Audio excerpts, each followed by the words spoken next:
Willkommen auf meinem Kanal, willkommen zu Free Energy. Ich begrüße euch zum PerndevProjekt. Die Position 30 Grad ohne Schirmung ist für mich bereits ein großer Erfolg. Ich konnte kaum mehr schlafen nach den Messergebnissen. So kam ich nicht umhin, bereits eine Rechnung anzustellen, die zeigen soll, ob der Rotor nun nach links drehen kann oder nicht. Würde man nicht meinen, wenn man sich das Modell ansieht, dass er nach rechts drehen müsste. Die Drehung nach links ist ja eigentlich nur aus der Perspektive der Konstruktion zu sehen. Dreht man den Motor um, sieht man eine Drehung nach rechts. Ich bleibe aber dabei, von einem linksdrehenden Rotor zu sprechen, da es die Draufsicht der Messstation ist und auch aller Konstruktionsdokumente. Außerdem bewegt sich der Rotor im Vergleich zum klassischen Perendev entgegen der anzunehmenden Richtung. Ich schiebe dieses Video vor der nächsten Messung ein, da ich der Meinung bin, dass wir bereits eine Sensation gesehen haben. Die Position 30 Grad zeigt bei allen drei Messdurchgängen immer eine ähnliche Kurve. Wir hatten die Messerie mit halb abgeschirmten Magneten, die mit der Isolation zwischen der Schirmung und des Magneten und 4 Messungen ohne Schirmung. Begeistert hat mich der letzte Durchgang dadurch, dass die volle Kraft der Magnete zur Wirkung kommt und es ein Wirkungsungleichgewicht erzeugt, das von keinem geschirmten Magneten der letzten Messerie übertroffen wurde. Wir sahen auf der Suche nach einem rechtsdrehenden Rotor, dass die antreibende Kraft nur ca. 62% der entgegengerichteten ausmacht. Heute betrachten wir den Linkslauf und tun so, als wäre das gewollt. Ich glaube, hier wurde eine abweichende Variante des Perndevs gefunden in zweierlei Hinsicht. Erstens braucht er keine Schirmung und zweitens dreht er in entgegengesetzter Drehrichtung.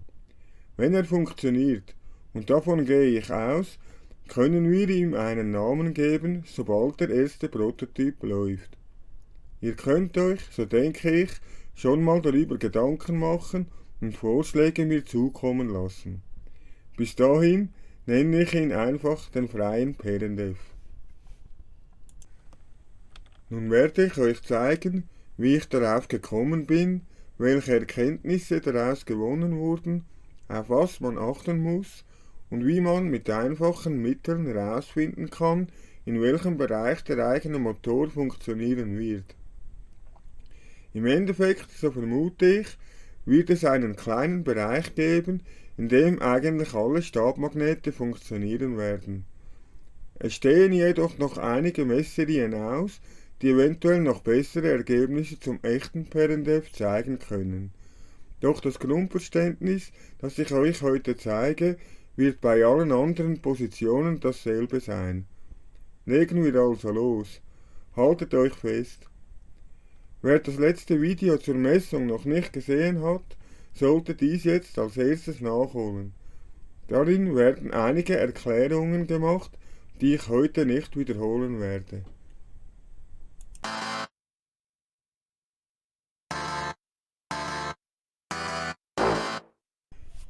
Die 4 Messungen mit den Magneten ohne Schirmung reichen aus, um eine klare und eindeutige Aussage zu machen, wie wir gleich sehen werden.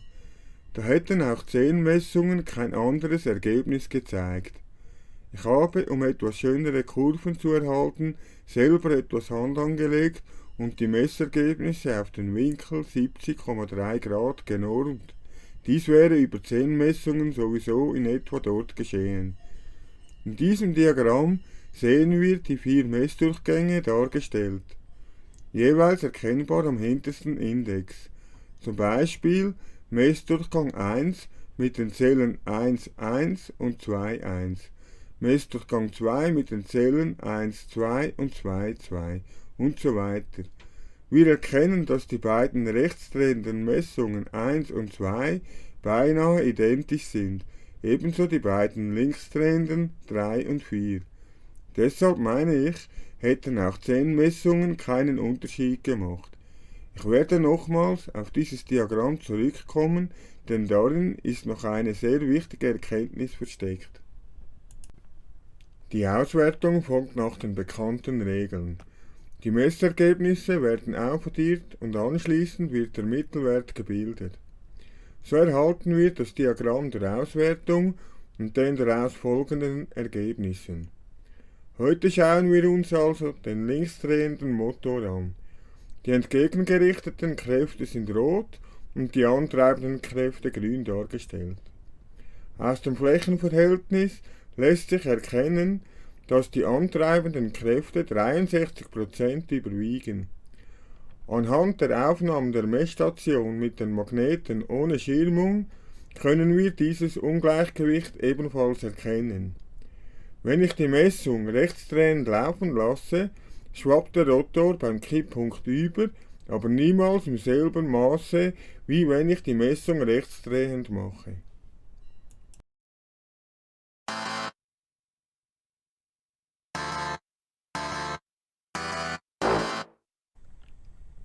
Ich werde euch jetzt zeigen, wie das Ungleichgewicht zustande kommt und die Messergebnisse werden das auch bestätigen.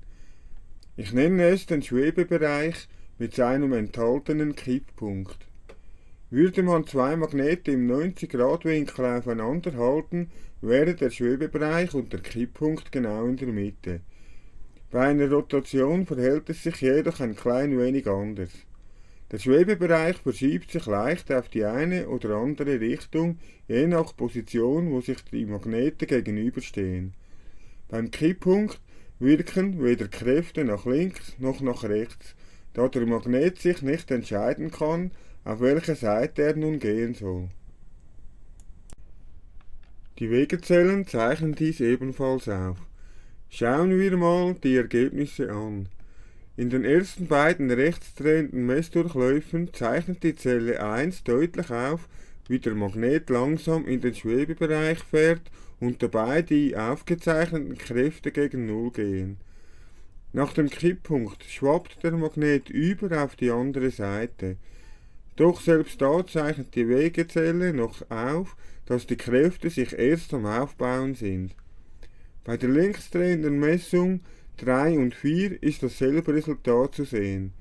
Hier zeichnet die Zelle 2 auf, während der Magnet langsam in den Schwebebereich fährt, dass die Kräfte gegen Null gehen. Auf der gegenüberliegenden Seite sehen wir ebenfalls die aufbauende Wirkung nach dem Kipppunkt angedeutet.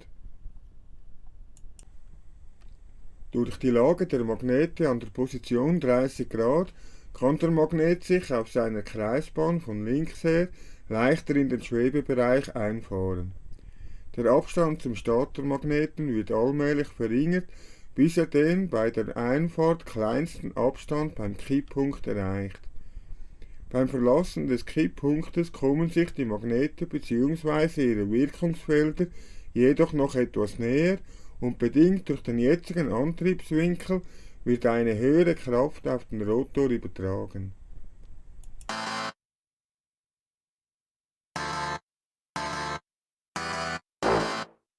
Kommen wir jetzt also zur Auswertung und dazu, wie wir eine Rotation zustande bringen werden. Ich habe dazu zwei Methoden gewählt, eine eher optimistische und eine eher pessimistische. Die Realität wird in diesem Fall irgendwo in der Mitte liegen. Die bekannte Auswertung mit dem Mittelwert über die 4 Messungen ist eher etwas pessimistisch, da beide Seiten etwas abgeschwächt werden. Von daher habe ich noch die Variante gewählt, wo ich die antreibende Kraft aus Messung 1 nehme und die entgegengerichtete Kraft aus Messung 3. Als erstes nehme ich die Position 30 Grad und verschiebe die Magnete jeweils um 30 Grad. Es würden also 12 Magnete auf dem Rotor sowie auf dem Stator platziert. Die 3 Rotoren müssten 10 Grad zueinander verschoben sein, wie wir gleich sehen werden. Wir betrachten nun einen Magneten auf dem Rotor und sein Gegenüber auf dem Stator. Aus dem Diagramm können wir lesen, dass alle 10 Grad einer der 3 Rotoren bzw. dessen Magnet einen antreibenden Puls setzt. Wir sehen auch, dass die entgegengerichteten Kräfte noch weit überlagert werden. Alle Kräfte müssen natürlich aufaddiert werden, um die gesamte Kräfteeinwirkung auf die 3 Rotoren zu erhalten. Da wir 12 Magnete haben, ist dies natürlich nur ein Zwölftel der tatsächlichen übertragenen Kraft. Um eine Rotation zu erhalten, braucht es also 3 Magnete auf 3 symmetrischen Rotoren, die zueinander verschoben sind. Wir sehen auch, dass bei dieser Anordnung die entgegengerichteten Kräfte bis in den 4. Puls hineinwirken, während bei den antreibenden Kräften immer nur 2 Pulse wirksam sind. Die kombinierte Auswertung sieht ähnlich aus. Es fällt jedoch auf, dass die Schnittpunkte der antreibenden Kräfte etwas oberhalb liegen. Sehen wir uns nun die Summe der Kräfteeinwirkung auf den Rotor an.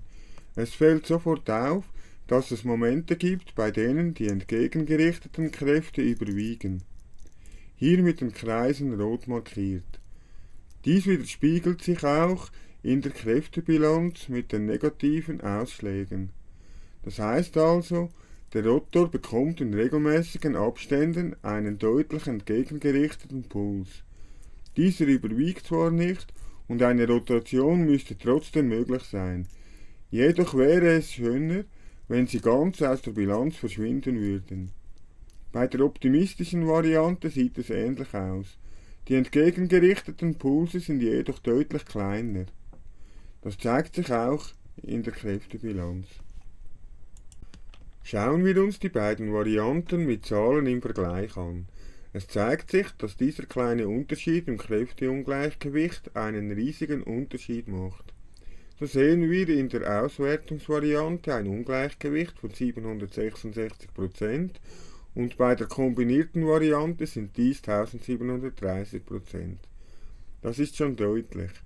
Rechnet man die Fläche unter der Kurve aus und rechnet diese in Newton um, so erhält man zum einen 45 Newton und bei der optimistischeren Variante 54 Newton.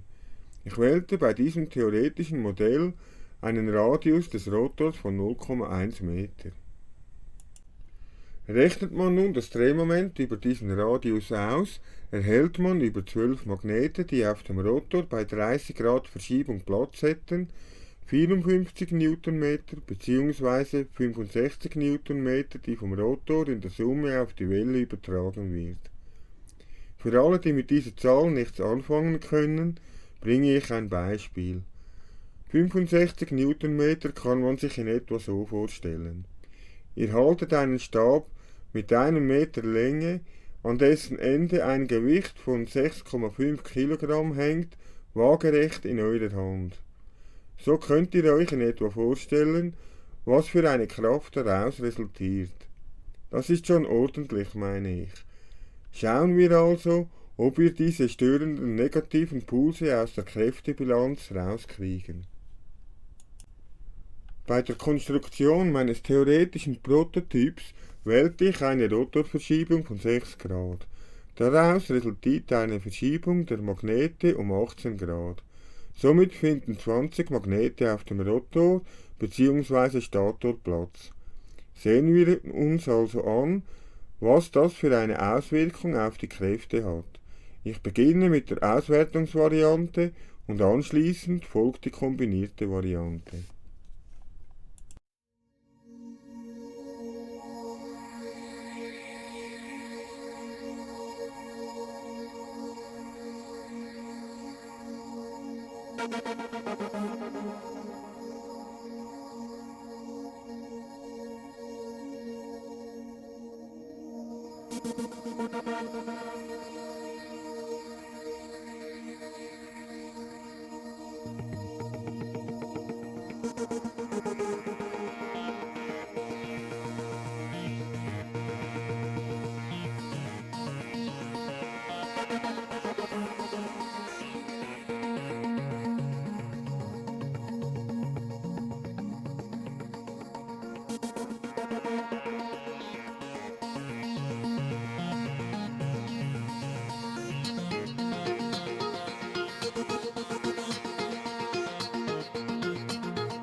Beide Varianten der Auswertung sind eindeutig und sprechen eine deutliche Sprache. Die Tatsache, dass aus meinen Berechnungen ein solches Ergebnis hervorgeht, lassen mich kaum mehr schlafen. Es sei an dieser Stelle erwähnt, dass die Berechnung sich auf meine verwendeten Magnete und deren Messung mit der Messstation bezieht. Verwendet man also andere Magnete, ergeben sich andere Bedingungen. Sehen wir uns also an, was ich damit meine und wie man dabei vorgehen kann, um sich so einen freien Perrendev zu bauen. Solange ich jedoch noch keinen laufenden Motor vor mir habe, bleibt alles Gezeigte nur Theorie und deshalb lade ich nur die Berechnungen und einige Skizzen auf meiner Webseite freeenergy.me hoch. Der Nachbau geschieht auf eigene Verantwortung, ich kann euch noch keine definitive Bestätigung der Ergebnisse geben.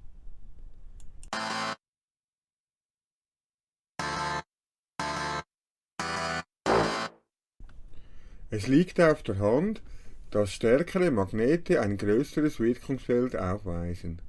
Ich gehe aber davon aus, dass die Messkurve die gleiche Form beibehält, sich aber in der Breite und der Höhe skaliert. Die 3 Eckpunkte, hier rot markiert, könnte man relativ einfach bestimmen. Man müsste eigentlich nur einen drehbaren Rotor mit der gewünschten Größe konstruieren, auf dem ein Magnet montiert ist, und einen dazugehörigen Magneten auf einem Stator fixieren.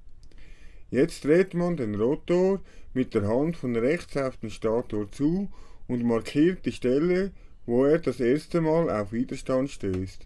Nun markiert man diese Stelle und macht das gleiche von der linken Seite. Durch Ausmessen der beiden Winkelpositionen erhält man die beiden Eckpunkte. Dies würde eigentlich schon ausreichen, denn man könnte nun, so meine Annahme, die Messkurve gleichermaßen in der Höhe und in der Breite skalieren, bis die beiden Eckpunkte die markierten Winkel erreichen. Um sicher zu gehen, könnte man mit dieser Messanordnung auch noch den Schwebebereich bestimmen. Nun müsste eigentlich nur noch der Abstand zwischen den Rotoren bestimmt werden. Dazu könnte man 2 Magnete, die parallel zueinander stehen, auf einer Ebene annähern und sobald eine Wirkung spürbar ist, sind sie zu nahe, da sich jetzt die Rotoren gegenseitig beeinflussen könnten. Daraus erkennt man, dass bei einem herkömmlichen Perrendev der Abstand zwischen den Rotoren kleiner gewählt werden kann, denn die geschirmten Magnete weisen auch ein verkleinertes Wirkungsfeld auf. Dadurch können sie aber auch nicht so große Kräfte aufweisen wie der freie Perrendev. Das ist, so meine ich, mit geschirmten Magneten gar nicht möglich. Jedoch bevor alle Messserien durchlaufen sind, bleibt auch dies nur eine Annahme. Wahrscheinlich ist das Ausmessen der Winkel gar nicht notwendig, denn ich vermute, dass die Verschiebung der Rotoren um 6 Grad und der Magnete um 18 Grad bei allen Magneten dieser Größe und größer funktionieren sollte. Wäre man in der Lage, größere Rotoren zu bauen, könnte man die Verschiebung der Rotoren noch verkleinern, zum Beispiel auf 5, 4 oder sogar 3 Grad. Die Effizienz der 3 Pools in Folge würde sich dadurch nochmals erheblich steigern, wie wir am Beispiel von 10 und 6 Grad gesehen haben. Die Verschiebung der Magnete auf dem Rotor muss immer 3-mal größer sein als die Verschiebung der Rotoren. So wären bei 5 Grad Rotorverschiebung 15 Grad Magnetverschiebung erforderlich. So hätten bei kleinerer Verschiebung der Rotoren auch mehr Magnete auf dem Rotor Platz, was zusätzlich mehr Kraft erzeugen würde. Viele Kritiker werfen immer ein, dass bei einem geschlossenen System die Magnetkräfte sich immer ausgleichen müssen. Dies ist beim Prinzip des Perrendevs nicht der Fall, da die Wirkungsweise der 3 Rotoren sich immer ergänzen. Während ein Rotor im Schwebebereich ist, treibt ein anderer an und der dritte verzögert. Alle 3 Rotoren wechseln sich in der Position immer ab und eine Rotation ist gewährleistet. Eine kleine Notiz am Rande. Ich erhalte von euch wirklich exzellente Arbeiten, Ideen und Vorschläge per E-Mail, ohne jedoch eine ausdrückliche Angabe, ob ich die Informationen veröffentlichen darf, behandle ich alles als vertraulich. Ich danke euch dafür. Ihr seid wirklich spitze. Und es freut mich so, dass sich aus aller Welt Menschen darüber Gedanken machen. Gemeinsam sind wir stark. Machen wir weiter, es wird spannend. Während ich also die nächsten Messerien durchführe, wird mein 3D-Drucker bereits einen freien Perrendev drucken, nur um zu sehen, ob meine Berechnungen auch in die Praxis umgesetzt werden können. Wenn ihr mich unterstützen möchtet, macht einen Daumen hoch, hinterlasst ein Abo und/oder besucht meine Webseite. Ich wünsche euch eine gute Zeit und bis zum nächsten Video.